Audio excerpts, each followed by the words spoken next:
ہے اور اس نے یہ عمل کیا ہے، یہ وظیفہ کیا ہے اور ابھی تک اس کی دعا قبول نہیں ہوئی، اس نے یہ مانگا ہے ابھی تک دعا قبول نہیں ہوئی، فرشتوں میں یہ کوہرام مچ جاتا ہے۔ ایک اللہ کے دوست تھے، سوتے سوتے ایک دم اٹھ بیٹھے، اٹھنے کے بعد وجدانی کیفیت کے ساتھ جو ہے یہ وظیفہ پڑھنے لگے۔ تو کسی نے پوچھا کہ حضرت کیا ہوا؟ فرمایا میں نے دیکھا کہ اللہ کے عرش کے نیچے جنتی ہیں اور وہ ٹہل رہے ہیں اور سب کی زبان پہ یہی وظیفہ ہے، ایاک نعبد و ایاک نستعین، سب کی زبان پہ یہی وظیفہ ہے اور سب یہی پڑھ رہے ہیں۔ یہ دعا کیا ہے؟ وَأَغْنَنِي بِفَضْلِكَ عَمَّنْ سِوَاكَ، اور اس کی طاقت کیا ہے اور اس کی تاثیر کیا ہے؟ مسنون دعا ہے۔ آقا کی بارگاہ میں ایک شخص مقروض، پریشان، غربت اور تنگ دستیوں کا مارا ہوا، حالات کا ہارا ہوا، زندگی سے بیزار، معاشرے نے اس کو، زمانے نے اس کو چھوڑ دیا، زمانے نے چھوڑ دیا اور حضور کی بارگاہ میں حاضر ہوا تو حضور نے فرمایا تو پڑھ اللہم اکفنی بحلالک عن حرام اغننی بفضلک عمن سواک، اللہم اکفنی بحلالک عن حرامک، اللہ میری کفایت فرما۔ اب کفایت سے مراد یہ ہے، کبھی وہ ایک بابا جی کہتے تھے کہ نہیں لوڑ دی تھوڑ نہ ہوئے، مجھے جس چیز کی ضرورت ہو وہ ہر وقت مجھے ملتی رہے، اللہ ایسی کفایت فرما یا کسی کا محتاج نہ رہوں، ایسی کفایت فرما میں عاجز نہ بنوں، ایسی کفایت فرما ایک ایک چیز کو ترستا نہ رہوں، اللہم اکفنی بحلالک عن حرامک، پر کفایت کرنے میں میرے ساتھ حلال کے معاملے کرنا تیری تقسیم ہے، تیری ترتیب ہے، اللہ مجھے حلال بھی چاہیے اور ایسا چاہیے جس میں وسعت ہو، اور ایسا چاہیے جس میں برکت ہو، اور ایسا چاہیے جو میری ساری ضرورتوں کی کفایت کرتے، ساری ضرورتوں کی کفایت کرتے۔ میرے پاس وہ حال نہیں چاہیے کہ آج ایک چیز ہے دوسری نہیں ہے، دوسری ہے تیسری نہیں ہے۔ ایک صاحب کے پاس ایجنسی تھی، کہنے لگے ایک دفعہ میاں بیوی ہم روٹی کھا رہے تھے، ایک ٹھنڈا سانس نکلا بیوی کا، میں نے کہا کیا ہوا؟ کہنے لگے کہ جب میدا ٹھیک تھا تو کھانا نہیں تھا، اب بیماریاں روگ لگ گئے ہیں، کھانے لاجواب ہیں، اس وقت غربت تھی، تنگ دستی تھی، دل چاہتا تھا کھانے کو، طبیعت چاہتی تھی راحت کو، اب وہ نہیں ہے، اور جب سے یہ دعا پڑھی ہے پھر رب نے وسعت کے دروازے کھولے۔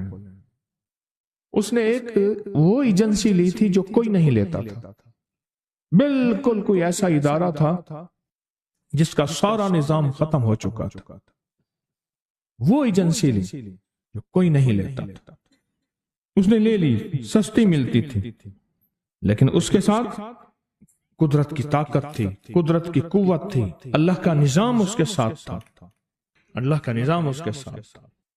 اللہم اکفنی بحلالک عن حرامک، میں اللہ مجھ سے تجھ سے وہ رزق نہیں مانگتا جو میرا اور میری نسلوں کی کفایت نہ کرے، اللہ وہ رزق مانگتا ہوں جو کفایت کرے، پر حلال مانگتا ہوں، طیب مانگتا ہوں، طاہر مانگتا ہوں، مطہر مانگتا ہوں، حرام نہیں مانگتا۔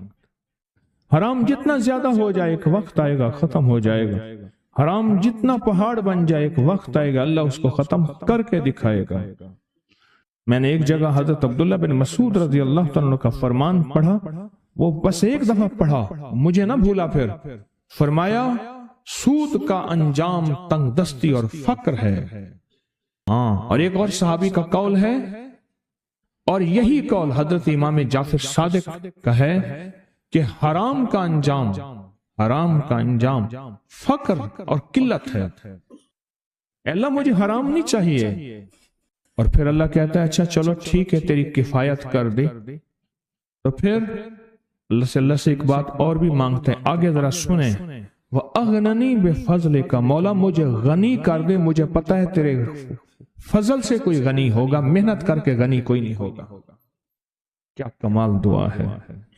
وَأَغْنَنِي بِفَضْلِكَ، اغننی، مجھے تیرے فضل سے غنی ہونا ہے۔ میں جا رہا تھا، سیڑھی رکھی ہوئی تھی لمبی بڑی اونچی، اور سر پہ گارے کا تھال تھا اور ایک بندہ چڑھ رہا تھا۔ میں نے دیکھا میرا کلاس فیلو ہے، وہ اس وقت تک قدم اتنے چڑھ چکا تھا کہ چھت پہ گارا دینے گیا، آگے ایک اور مزدور کھڑا تھا، اس نے چھت کی لپائی ہو رہی تھی، چھت کی لپائی ہو رہی تھی بھوسے والے گارے سے۔ تو جب وہ نیچے اترا تو میں نے اس کو آواز دی، اس نے پہچان لیا۔ میں نے اس کے والد کو مزدوری کرتے دیکھا تھا اور اس کو سنا تھا کہ اس کا دادا بھی مزدوری کر رہا اور وہ آج بھی مزدوری کر رہا۔ وَأَغْنَنِي، اللہ مجھے غنی کر دے، بِفَضْلِكَ، ہوگا تیرے فضل سے۔ محنت شرط ہے، یہ لفظ ہمیشہ یاد بھی رکھیں، غور بھی سنیں۔ محنت شرط ہے، پر محنت پہ فیصلے شرط نہیں ہے کہ محنت فیصلے جو ہیں وہ محنت پہ ہو جائیں، نا نا، ہاں محنت شرط ہے، محنت شرط ہے، محنت پہ فیصلے شرط نہیں ہے۔ کتنے ساری عمر محنت کرتے کرتے کرتے کرتے ساری عمر محنت کرتے بندے ختم ہو گئے۔ وَأَغْنَنِي بِفَضْلِكَ عَمَّنْ سِوَاكَ، اور مولا ایک شفقت یہ کرنا، مجھے کسی کا محتاج نہ کرنا، امن سوا، کسی کے در در کا بھکاری نہ بنانا، کسی کا محتاج نہ کرنا، اللہ کسی کا منگتا نہ بنانا، اللہ کسی کا سوالی نہ بنانا، اللہ مجھے عاجز نہ بنانا۔ وَأَغْنَنِي بِفَضْلِكَ عَمَّنْ سِوَاكَ، اتنی طاقتور دعا ہے، اور دعا کے اندر کی طاقت کو پرکھیں، اندر کے مفہوم کو دیکھیں، اندر کے ترجمے کو دیکھیں۔ آج بھی پڑھیں گے، کل بھی پڑھیں گے، لیکن یاد رکھیے گا اس کی تعداد کو نہ دیکھیں۔ اللہ کی ہاں قیامت کے دن سننا غور سے، عدد نہیں تولے جائیں گے، عدد کے اندر خلوص اور اخلاص تولا جائے گا۔ اس نے اس کی